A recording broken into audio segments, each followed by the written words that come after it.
Allez, salut à tous, j'espère que vous allez bien. Ça fait quelque chose comme 3 semaines que j'ai pas fait de live. Donc on va recommencer tout doucement. Pour ceux qui ne me connaissent pas, c'est vrai que c'est toujours bien en fait de rappeler un peu les bases. Donc qui je suis, pourquoi je suis sur la chaîne Twitch de Crypto Future. C'est bien de le rappeler. Tout simplement, je fais partie des intervenants, je nomme ça comme ça, des personnes issues donc des réseaux. Hein. Moi, j'ai lancé mes réseaux il y a de ça quelques mois maintenant. J'ai commencé en juin dernier, mais les lives, j'ai commencé août dernier. Et ce que je fais, moi, c'est de l'analyse technique. Je suis spécialisé dans l'analyse technique et notamment une théorie qui est pas mal connue, mais très peu maîtrisée, c'est la théorie des vagues d'Elliott. Et en fait, ce que Crypto Future aime faire et met en avant, et je trouve ça vraiment incroyable et je lui en remercie énormément, c'est d'inviter des gens qui sont passionnés. Moi vraiment je suis passionné par le marché, l'analyse technique, le trading et les vagues d'Elliott. Ça me fait vraiment plaisir d'amener ça sur le devant de la scène pour démocratiser au plus grand nombre et donc en passant par lui, vraiment je peux toucher pas mal de personnes, ça me fait vraiment plaisir et donc il y a d'autres intervenants aussi. Moi c'est l'analyse technique comme je te l'ai dit. Aujourd'hui, comme je vous l'ai dit, on va s'extraire un peu des vagues d'Elliott. Donc pour ceux qui ne connaissent pas les vagues d'Elliott et qui veulent en savoir plus, j'ai fait plein d'analyses, n'hésite pas à aller sur ma chaîne ou alors sur les replays. Je vous ai mis sur Twitter aujourd'hui, je sais pas si vous l'avez remarqué, hein. D'ailleurs n'hésitez pas à aller me suivre si vous voulez être un peu à l'affût de ce que je poste. Celui qui trouve le thème du live gagnera un produit de mon site au choix. Nous sommes en janvier 2023, nous sommes en janvier 2023. Et ça, justement, c'était vraiment l'indice, en fait, sur lequel fallait un peu jouer. Donc, j'ai eu pas mal de réponses, ça m'a fait vraiment plaisir. Ce soir, atelier galette frangipane pour le 6 janvier Épiphanie. Ben non, malheureusement, ce ne sera ni les prédictions pour 2023. 3 janvier 2019, création du premier Bitcoin. En vrai, ça aurait pu. Mais non, d'ailleurs, j'en ai pas mal entendu parler avec mon école. J'ai des potes qui sont aussi pas mal branchés dans les cryptos et ceux d'ailleurs qui m'en ont fait part. Je savais pas du tout que c'était le 3 janvier. Comment soigner les maux de tête des fêtes du Nouvel An? Ça aurait pu, mais non, malheureusement. Tiens, Jérôme qui est dans le chat, qui nous dit « Je dirais bien les derniers mois de trading depuis octobre du coup avec les erreurs commises et les leçons à en tirer. Ça aurait pu, d'ailleurs je vous ai fait une vidéo sur ma chaîne YouTube pour vous donner le bilan de mon trading du mois de décembre qui a pas été incroyable. Du coup, aucune personne a réussi à trouver, donc on va essayer de pousser un petit peu et puis sinon c'est pas grave. De toute façon les trucs comme ça je pense que je vous en referai. J'ai eu comme ça l'idée cet après-midi, je trouvais ça plutôt pas mal. On va parler de quelque chose qui ressemble à ceci. Donc là, ça sera le dernier indice. Hein. Là, si vous trouvez pas... Non, c'est pas le thème de l'inflation, balance ton code. C'est plutôt... ça va être là-dessus. Est-ce que, sur ce chart du BTC, est-ce que vous voyez quelque chose qui vous saute aux yeux en rapport avec l'indice que je vous avais mis? Malheureusement, Vincent, ce n'est pas cycle en logarithme. Alors, je vais vous le dire, tout simplement, ce que l'on va étudier ce soir, c'est les cycles temporels sur les marchés financiers. Alors ça va paraître un peu flou, peut-être un peu chelou pour certains, je peux le concevoir d'ailleurs. C'est quelque chose d'ailleurs que je ne mets pas vraiment noir sur blanc. Et ce soir, ce que l'on va faire, c'est on va vérifier ça ensemble et voir pourquoi je vous en parle pour ce premier live du mois de l'année, plutôt 2023. En gros, pour vous remettre dans le contexte, j'ai étudié les vagues d'Elliott depuis un bon nombre d'années maintenant. J'ai étudié dans la classe de préparation de Jeffrey Kennedy, qui est le plus grand elliottiste, lorsqu'on avait vraiment de grosses analyses sur des grosses timeframes comme ça. Ce qu'il faisait, c'était de regarder la chart en entier, de la mettre en weekly, vraiment grosse timeframe, et de voir certains cycles. Parce que les vagues d'Elliott, vous le savez, on fonctionne par rapport à des cycles. Et donc, tout simplement, ce qu'il voulait mettre en avant, c'est par exemple, ok, si on a un bottom ici et un bottom ici, qu'est-ce que l'on pourrait avoir si je regarde la période que ça fait et je la reporte à d'autres endroits. Et en fait, on peut des fois arriver à des résultats un peu troublants. Et c'est justement ce que l'on va voir aujourd'hui. Et tout simplement, si vous prenez le bottom qui a effectué le 3 décembre 2018 et que vous le reportez au bottom, au crack Covid qui a été fait le 9 mars 2020, et ensuite, moi j'utilise l'outil qui s'appelle temps de Fibonacci selon la tendance, et ça me permet en fait de reporter la période. Par exemple, cette période-là, si je la reporte de une fois, on va tomber sur une autre ligne verticale. Et ce que l'on peut remarquer en fait, c'est quelque chose que je trouve assez troublant, c'est ici. Si on regarde, là on a eu un premier bottom, un deuxième bottom, totalement normal, mais ici on a eu aussi un bottom. Donc ici on l'a pas eu, bon à la limite on l'a pas eu, mais ici on a eu un bottom intéressant. Ici, vous pouvez voir, on était quand même assez loin du top, donc on ne compte pas non plus. Celui-ci, on ne compte pas non plus. Là, on se trouvait sur une zone assez proche du bottom, même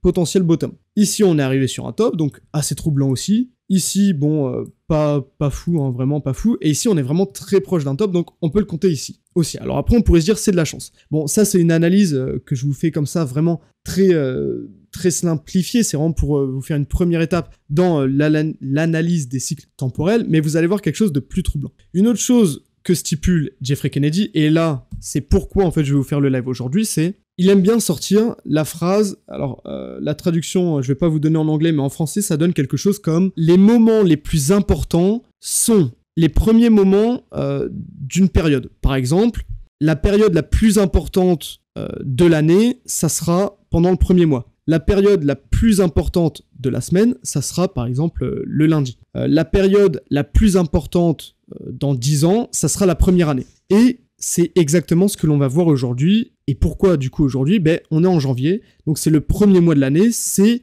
avec ces dires, hein, tout simplement, le mois le plus important de l'année, celui qui pourra potentiellement nous donner un top ou un bottom. Pour mes analyses, vraiment, lorsque je fais du très long terme, personnellement, j'y crois et c'est pourquoi je vous fais la vidéo aujourd'hui. En tout cas, je sais que lui et par conséquent tous les membres d'Heliotime International regardent pas mal ce mois de janvier, les extrêmes comme ça, parce que pour eux, ça a un réel sens, une certaine logique que l'on va pas vérifier ce soir, mais on va vraiment essayer de travailler avec. Donc on va commencer avec le gold parce que c'est celui qui a le plus gros référentiel. On a l'historique vraiment depuis très très longtemps. On a l'historique depuis 1834, donc il n'y avait pas TradingView à l'époque, mais ils ont fait un travail en fait de recomposition, je pense, pour vraiment essayer de situer un peu le prix de l'or à cet endroit-là. Est-ce que la première année d'une décennie nous montre des points super importants pour la décennie qui en découle. Donc on va commencer. J'ai déjà fait le travail, hein. Ici on va juste constater les travaux de recherche, on va dire. Donc là, on va commencer du coup depuis 1970 parce que c'est le référentiel avec le plus de netteté, donc on va commencer avec celui-ci. Et donc, ce que j'ai fait, vous pouvez essayer de refaire le même travail chez vous, hein, si vous voulez, c'est assez simple si vous savez manipuler TradingView et l'outil temps de Fibonacci selon la tendance. J'ai donc tracé une période, deux lignes plutôt verticales, pour nous mettre la période entre le 1er janvier 1970 et le 1er janvier 1971. Ce que l'on a ici, dans un premier temps, c'est un bottom. On a un premier bottom. Ensuite, on continue et on regarde la première année des années 1980 jusqu'à 1990. Vraiment, on tombe là-dessus et c'est pile le top. Donc magnifique. Ensuite, on continue. La première année de 1990 à l'année 2000, là, on peut voir que c'était pas si important que ça. C'était une zone de correction. Bon, là, c'est pas tombé pile. Hein. Ensuite, on essaye. De 2001 à 2000, de 2000 plutôt à 2001, vous pouvez voir, on est arrivé sur un bottom, encore une fois. Ensuite, de 2010 à 2011, on peut voir ici, on est juste à côté du top. Vraiment, on n'est pas très loin du top. Hein. À quelques mois près, on était sur le top. Et ensuite, ici, on arrive sur un premier top, potentiel deuxième top pour aller à la baisse. Bon, on n'a pas assez d'historique. Néanmoins, si on continuera à aller à la baisse, on pourra le valider. Donc là, personnellement, je valide celui-ci, alors pas celui-ci. Je valide celui-ci, je le valide pas, mais on est vraiment très proche. Et ici, celui-ci, on peut pas le valider. Donc sur 1, 2, 3, 4, puis 5, on a quand même 3 signaux qui sont encourageants, on va dire. On va maintenant se baser sur une année, et comme je vous l'ai dit, regardez par rapport au mois de janvier. Donc on va se mettre sur du weekly, je pense que ça sera mieux. Donc ce que l'on a maintenant sur du weekly, c'est quoi ? Premier mois de l'année, on est sur un bottom. Deuxième mois de l'année, on se trouve sur un bottom. Troisième mois de l'année, on se trouve sur un top. Quatrième mois, pas du tout, qu'est-ce que je dis quatrième mois de l'année premier mois de l'année, en fait, à chaque fois, c'est le premier mois de l'année, plutôt. Donc, du 1er janvier au 1er février, vous pouvez voir ici. Hein. Regardez, 1er janvier, ici, on n'est pas très loin. 1er janvier jusqu'au 1er février, donc top, bottom, plutôt, on a eu un premier bottom, un deuxième bottom. Ensuite, on a eu un top. Ensuite, ici, on était vraiment pas loin de ce petit top, mais vraiment, on va pas le compter. Ensuite, ici, on était au milieu, donc là, vraiment, ça a pas compté, ça a pas fonctionné du tout. Ici, non plus, mais ici, on se trouvait sur un petit bottom, on va dire, et ici, on n'a pas assez de résultats non plus. Donc là, encore une fois, le premier mois de l'année, on se trouve sur des zones clés, vraiment, à chaque fois. Alors, pas non plus à chaque fois, mais dans une grande majorité, on va dire, on se trouve sur des zones plutôt intéressantes. Donc on va aller voir le S&P et on va faire exactement le même travail sur la décennie. Parce que j'aime bien sur des grosses timeframes, décennies, je trouve ça assez parlant. De l'année 1950 à l'année 1951, on avait un potentiel bottom, parce qu'après, qu'est-ce que l'on a fait? Une hausse. Ensuite, de l'année 1960 à 1961, je sais pas si vous pouvez le voir aussi, mais ici c'est quoi? On a eu un point assez important parce qu'on a eu le bottom. Alors après on est venu le rechercher un petit peu, mais c'était vraiment sur la même zone. On a eu un point super intéressant ici, la correction, et on est reparti juste après ce point-là. Et ensuite on est allé à la hausse. Ensuite, de l'année 1970 à 1971, on a eu encore une fois un point de retournement avec vraiment un beau support pour repartir à la hausse. Ensuite, qu'est-ce que l'on a eu? De l'année 1980 à 1981, c'est vraiment rien d'exceptionnel, je trouve. On n'a pas eu quelque chose de super fou. Alors on a eu à la fin du mois de janvier un retournement, mais à la fin plutôt de l'année 1980, un petit retournement, mais bon, je trouve pas ça significatif. Ensuite, de 1990 à 1991, rien non plus, pattern de correction pas fou. Cependant, de l'année 2000 à l'année 2001, ce que l'on a eu, c'est un joli top. Vraiment, on a eu un joli top, retournement. Et puis ensuite, de l'année 2010 à 2011, on n'était pas loin du bottom, qui est arrivé une année avant. Et ici, de l'année 2020 à l'année 2021, on a eu le crack Covid pour ensuite aller à l'hausse. Donc là, encore une fois, on a eu du coup, on va compter 1, alors on va le compter 2, zone de retournement, je trouvais important, 3, on va compter, 4 aussi, parce qu'on a eu vraiment un petit moment de retournement, donc important. 1, 2, 3, 4, celui-là on ne le compte pas, 5, 6, celui-là on va pas le compter parce qu'on est quand même à côté, et puis là, 1, 2, 3, 4, 5, 6, sur 1, 2, 3, 4, 5, 6, 7, 8. Donc là on est 6 sur 8. Donc encore une fois, on est au-dessus de la moyenne, et même si on touche pas à tous les coups, mais il est quand même bien, je trouve, ici, de regarder pour l'instant ces choses-là. On va faire exactement le même travail, mais avec le mois de janvier pour le premier mois de l'année. Ici, on n'a rien eu, continuation haussière, rien. Ensuite, ici, on a eu un mouvement haussier qui s'est transformé en mouvement baissier, donc on peut le compter. On était vraiment sur une zone de retournement. Ensuite, ici, zone de retournement aussi. Ici, on était sur le top, vraiment un tout petit peu à côté, mais on le compte quand même. Ensuite, ici, rien. Ici, on est venu chercher le top, et ici, on n'a pas assez de référence. Donc là, on a quoi? 4 sur 7. Encore une fois, on est au-dessus de la moyenne. Donc, on a essayé 4 fois. Sur le gold, 2 fois, x2, on était au-dessus de la moyenne sur les deux. Ici, sur le S&P, on a fait x2 aussi, on a fait 2 tests, et les deux sont au-dessus de la moyenne. On va mettre, écrire moyenne. Donc là, pour l'instant, on tend plus à, ok, ça peut fonctionner, à, ça ne fonctionne pas. Même si, encore une fois, là, on n'est pas sur des grosses statistiques, comme je vous l'ai dit, on va pas faire ça 100 fois, 200 fois, donc pour être sûr, on est juste au-dessus de la moyenne, ça ne touche pas à tous les coups non plus, mais c'est quand même bien de l'avoir à l'esprit, ce truc-là. Enfin, en tout cas, je le trouve assez intéressant. On va aller sur le BTC, comme je viens de vous le dire. On va le faire ensemble, on va le faire en live, et voir justement, ça va être pas mal.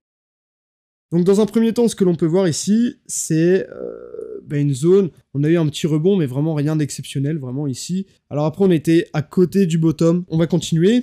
Donc ici, en 2012, ce que l'on a eu, c'est une continuation haussière. Donc là non plus, on n'est pas sur un bottom, on est plutôt sur une continuation. Mais vous pouvez voir, c'est une zone plutôt intéressante, je trouve, parce qu'on a eu une accélération. Depuis le mois de janvier, vous pouvez voir ici, c'était vraiment assez lent. Et ensuite, on a accéléré d'un coup. Donc là, moi, je le compte comme une zone assez intéressante. Ici, on est à côté, mais bon, c'est quand même une zone intéressante, mais on va pas la compter réellement. Ici, on est juste à côté du top. Vous pouvez voir, vraiment, on était à quelques jours du top, donc je le compte aussi. Ici, on est sur le bottom. Parfait. Ici, on est vraiment sur une continuation, on n'a pas d'accélération, donc vraiment pas super intéressant. Là, alors on était sur le bottom, si on compte ici comme un bottom, pour ensuite repartir à l'hausse, donc on peut le compter. Ensuite, ici, ce que l'on a eu, on était à rien du top. Vous pouvez voir, c'était en quelle année? C'était en 2018, on était juste à côté du top. Donc là, ici, vraiment, plutôt pas mal, celui-ci. Ensuite, on était sur un bottom en 2019, parfait. En 2020, juste avant plutôt le crack Covid plutôt, on était vraiment, on n'a rien du bottom. Donc là ici, on va pas le compter, mais c'est quand même assez intéressant, je trouve. Ensuite, on était à côté ici du top en 2021, donc pas très loin. Et puis ici, vraiment pas super intéressant. On a une zone, on a eu un rebond encore une fois, mais on n'était pas sur un gros mouvement non plus comme ceci. Donc sur le Bitcoin, comme sur les autres actifs, je trouve quand même que c'est pas mal intéressant. Alors après, encore une fois, faites ce que vous voulez, hein. Faites-en la vie que vous voulez. Moi, je vous donne ça tout simplement parce que je l'ai appris avec Jeffrey Kennedy et je trouve que c'est quand même pas mal intéressant. Alors après, on va pas baser toute une analyse là-dessus, mais c'est quand même, je trouve, assez intéressant de voir comment peut réagir le marché avec des cycles temporels comme ceci. Donc sur le BTC, si on regarde vraiment d'une manière assez large, on peut voir ici, on était vraiment pas loin du bottom. Ici, accélération, intéressant. Juste à côté du top, bottom. Ici, rien, donc ici, on ne compte pas. Ici, si on peut compter ça comme un bottom, hein, après on est parti à la hausse avec une accélération, donc on peut le compter ici. Ici, juste à côté du top, juste à côté du bottom, même bottom plutôt ici. Là, on est juste à côté du bottom. Ici, à côté du top, même si on va pas le compter parce qu'on a quand même une marge d'erreur. Non, celui-là, je le compte pas. Et puis celui-là non plus. Donc, je le trouve quand même intéressant. Dites-moi ce que vous en pensez. Mais encore une fois, sur le Bitcoin, comme sur les autres, je trouve vraiment cette astuce plutôt, pour le moins, intéressante. Pour ceux qui ne connaissent pas les vagues d'Elliott, vraiment, vous regardez l'USD-GPY, c'est le graphique théorique pour comprendre les vagues d'Elliott. Vague 1, vague 2, alors plutôt ici on commence la vague ici. Vague 1, vague 2, vague 3, vague 4, vague 5, magnifique, vraiment, c'est parfait. On sort du canal de base pour revenir chercher le milieu de canal. On vient faire un triangle pour la vague 4 qui vient alterner avec la vague 2 en zigzag. Et ensuite, ce que l'on a, c'est quoi? ABC, vraiment magnifique. Au niveau des ratios, vous pouvez regarder, mais normalement, on est aussi plutôt propre, si je dis pas de bêtises. C'est quoi ici? On a eu le cycle parfait des vagues d'Elliott, hein, d'une impulsion, c'est-à-dire vague 1, 2, 3, 4, 5, comme je vous l'ai dit. La vague 3 est venue rechercher des ratios de Fibonacci super propres, hein, vraiment, entre les 161,8 de la vague 1 et les 200% du retracement de la vague 2. Donc là, magnifique, c'est vraiment ce que l'on veut. On est venu rechercher les 200% à la perfection. Ensuite, triangle pour venir chercher la vague 4 qui vient chercher plus ou moins le terminus de la vague 4 précédent. Donc ici, en triangle, on casse pour venir chercher la vague 5, pas loin des 100% de la vague 1. Ici, vraiment magnifique. Et ce qui s'en est suivi, c'est quoi? Vague A, vague B, pour ensuite venir chercher une vague C. Ici, pour la première année de la décennie, donc on va démarrer depuis 1970. Allez, let's go. Ce que l'on a eu, donc, là, on a eu un bottom, vu que c'était le début du graphique. Ces deux zones-là sont plutôt propres. Ensuite, de l'année 1990 à l'année 1991, on a eu un bottom, vraiment un bon retournement de marché, parfait. Ensuite, à l'année 2000-2001, ce que l'on a eu, un bottom, vraiment on a eu un retournement. Donc là, encore une fois, une zone intéressante, une zone d'interaction, nickel. Et ensuite, de l'année, alors c'était quoi? De l'année 2010 à 2011, ici, on peut voir, on n'était pas loin du top.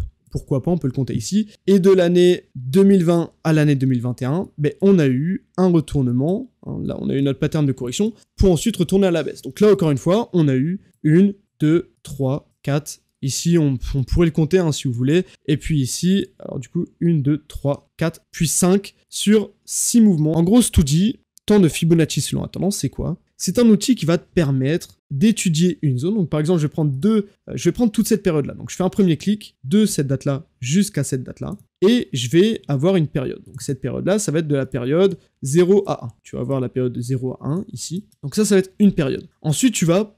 moi, vu que je voulais analyser en fait chaque période, je voulais avoir la même période à chaque fois pour avoir la même date, j'ai fait 1, 2, 3, 4, 5, et comme ça, tu vas avoir la même période qui va tomber à chaque fois. Donc, j'espère que ce live vous aura plu, vous aura apporté une plus-value, et puis on se retrouve sur ma chaîne pour ceux qui veulent aller plus loin dans le trading avec les vagues d'Elliott.